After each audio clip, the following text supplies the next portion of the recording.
When you think about a relationship, there's the lovely relationship that you desire and him running off with somebody else that you don't desire. There are the opposite aspects of everything. Within every particle of the universe, there is that which is wanted and lack of it. So what you're asking is, how can I find a way of becoming a vibrational match to what I do want without activating what I don't want so severely that I keep getting what I don't want? We think an understanding of people and relationships will help, and here's what we mean. There are people who love to have a relationship today that savor the intimacy of it, even the sexual intimacy of it, the mind communication of it, the feeling of co-creating of it, who don't want the feeling of loss of freedom from it. And so those people are people who want to have a lot of different relationships, often even at the same time. They like what they get from it. They like the stimulation of thought. Not so different from liking to engage in a lot of conversation with a lot of different people because it's just a more interesting life experience. There are some people who want a relationship because they don't feel quite fulfilled, and interacting with another person brings more from them, and so they feel more complete in getting together with another person. If you're looking for a relationship to enhance the way you feel, rather than to try to fill a void, you are more likely to attract a person who is a vibrational match to that which is at the core of you. Now let's say that you are a person that through trial and error has come to a clear determination that you are looking for a partner. You're not looking for a multitude of partners. You're not looking for variety or for entertainment. You're looking for a relationship. You want to get together with someone that you can grow with, and someone that you can really get inside of, somebody that you can understand all of the intimate nuances of what they are wanting, somebody that you can feel the expansion of. You're really looking for a monogamous relationship. You're looking for someone that you can adore and who is going to adore you for as long as you can imagine. And this desire has been fostered by living some other things than that, but that's who you are now and that's what you want. So let's say that you've practiced that thought in your mind, you've fantasized it, you've scripted it, you've done virtual realities about it, and you have really come into vibrational alignment with that desire so that your vibration about that is pure. So what happens is the universe yields to you someone that purely matches your purely vibration. And the person that comes to you is a perfect match. Looks like you want to look, acts like you want to act, feels like you want to feel, believes like you want to believe. In other words, is somebody that's close enough to what you want that when you come together, you both know it, there's no question about it, and you don't ask them to give you things that are different from what they want. This is a big universe, and there are enough people that want many relationships that can all get together and live happily ever after, and there are many people that want one relationship that can get together and live happily ever after, and the only thing that would bring you something other than what you want is an inordinate amount of attention to what you don't want, which makes it a part of your vibration, which makes the universe give it to you because you're vibrating it all over the place, even though it's not something that you want. So we would for now say, universe, you know what I want. I like everything about this person but that. And I like this about that one, and this about this one, and this about this one. In fact, let me make a composite list of all of the things that I want, and I'm going to do my best to hold my vibration where I want it to be, trusting that you will bring to me the perfect partner. And the universe will, and when this person comes, you will know it. You see, you can just feel it click into place. The hardest thing is to say, I want something that you don't want, but I like so much about you that I will change you to be what I need you to be. Because in the process of trying to change them, you keep focusing on what you want to change, so you become a vibrational match to the thing that you want to change, which means they can't change. I don't know how to cope with this person coming in and out of my life, in the sense that when I reach a point where I really believe that I'll never see them again and I'm perfectly content with that, they show up in an hour. And when I reach a point where sometimes I ecstatically believe it will work out, they show up in an hour. you find something to focus upon that doesn't hold that vibration of resistance, and then you have that euphoric experience. And then I get in the middle of it and I wind up with all of the fears again. You have two choices. You can make the best of what is, and the best will get better. Or you can say, there's too much of what I don't want here. I'm going to stand in a more neutral place, and I'm going to let the universe bring to me somebody that I don't have all kinds of expectations about. But the thing that happens with so many of you is you come to think the same way about all of them. In other words, you have enough experience with enough of them that you don't trust any of them. A large part of the discomfort that you feel is about your own fear. It's not even about what's happening. So let's see if we can diffuse this discomfort a little bit. Do you think that you are seeking the relationship from the premise of liking the enhancement of your experience? In other words, the two heads are better than one sort of idea. Or do you think that you're approaching it from the idea that I'm not quite as whole as I would like to be and I need another partner to help me be whole? Which feels more like the way you morph? In that relationship, it's more... Not in that relationship, in relationships in general. More about feeling like I've kind of been able to instigate growth in other areas of my life, and I want someone else to help me be a vehicle for growth in that area. Well, now you were very tricky in the way you answered that, because what your answer actually said was you are sort of looking to that person to help fill a void a little bit. In other words, from a place of not quite feeling complete, you're needing them to help you out. And so from that place of insecurity, you almost always attract somebody who's going to feed that insecurity.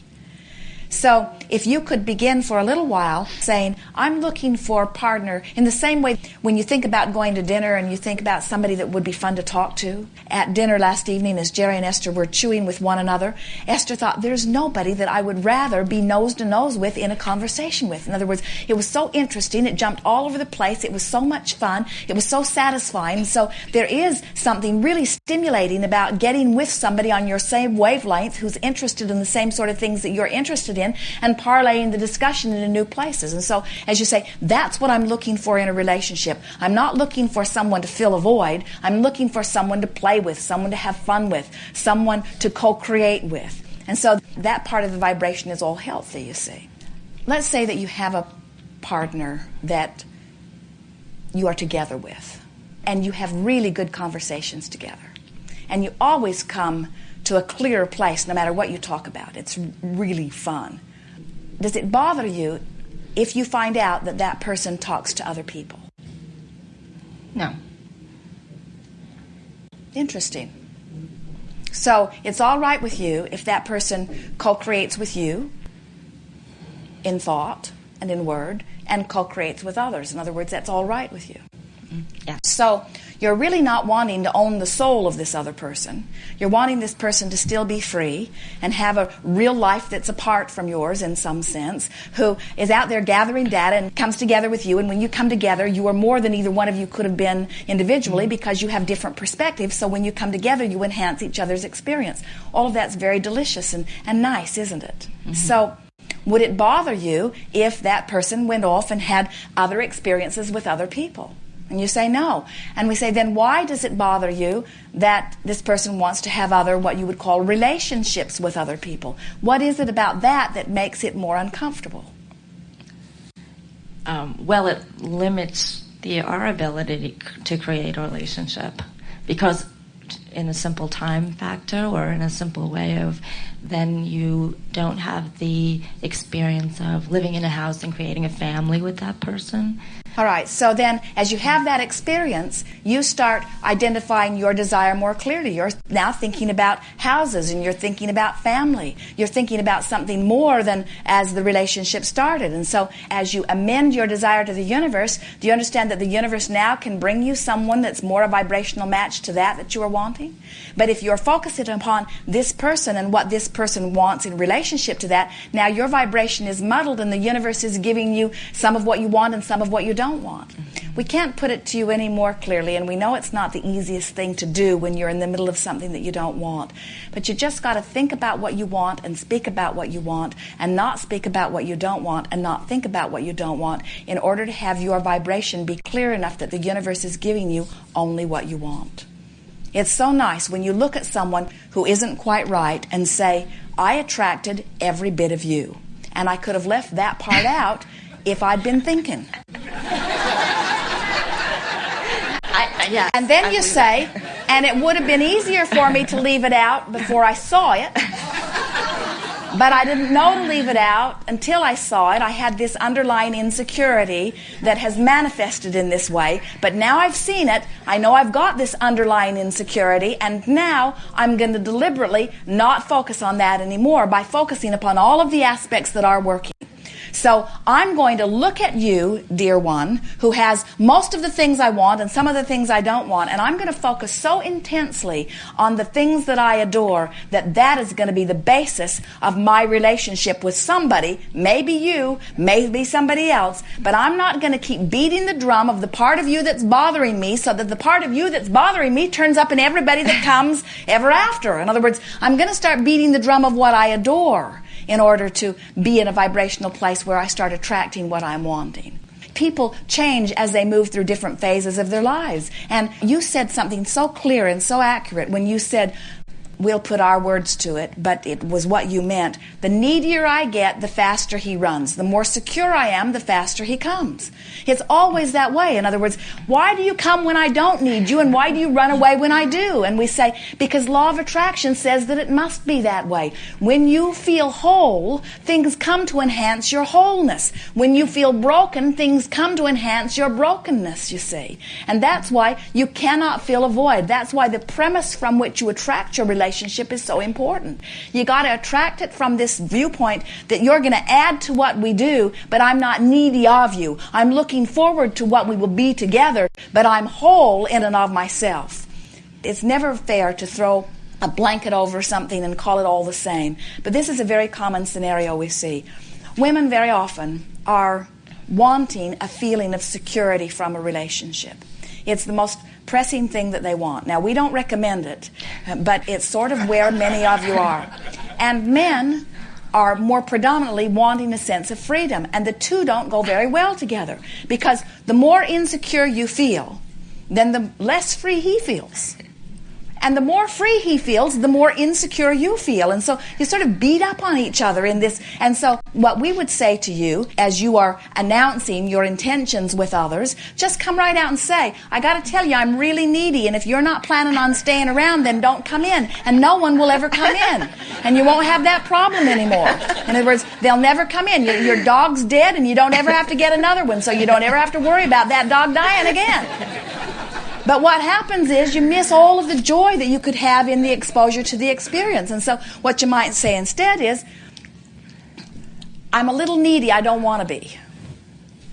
I want to fall in love with you, but I'm afraid if I do, then it'll be really important that you stay. So do you think that if I fall in love with you, you'll want to stay? And they'll say, no, and they'll go again. And you'll say, well, these techniques are not working very well. In other words, I keep running them off before I get started. I want to be honest, and I want to tell them how it is. And so you say, well, I think I'll pretend. So I'll pretend that I'm not needy. I'll just do it silently. And we say, it doesn't make any difference, because the vibration of your being is like putting up billboards all over the city. In other words, you can't hide how you feel. And so you say, all right, well then I think I'm going to feel less needy. I think I'm going to start looking at relationships for other reasons other than to fill a void. And so then you start noticing how wonderful you are, how well you do, how well you live life, how good life is to you. You start noticing your relationship with your inner being. You start feeling supported and uplifted. You start letting the relationship with your inner being be more important than your relationship with any other. You start feeling whole. You start feeling so whole that it really doesn't even matter if you have a relationship. And when you reach that place, they just start flocking in. Because everybody wants to be with someone who feels that way, you see. We're not saying to you that you're just going to get all brave and strong so that when he runs off it won't bother you. We're saying to you, you're going to get so balanced, that you will attract one who perfectly matches who you are. You are so close to being there. Just ride this out a little and play with it a little more and appreciate everything this friend has given you and appreciate all of the desires that have been awakened within you. And don't condemn him because he has different ways of looking at life. A lot of people do. Don't need him to be what you need him to be. You just get who you need to be. And it is our promise to you that the perfect mate will flow to you soon. Thank you.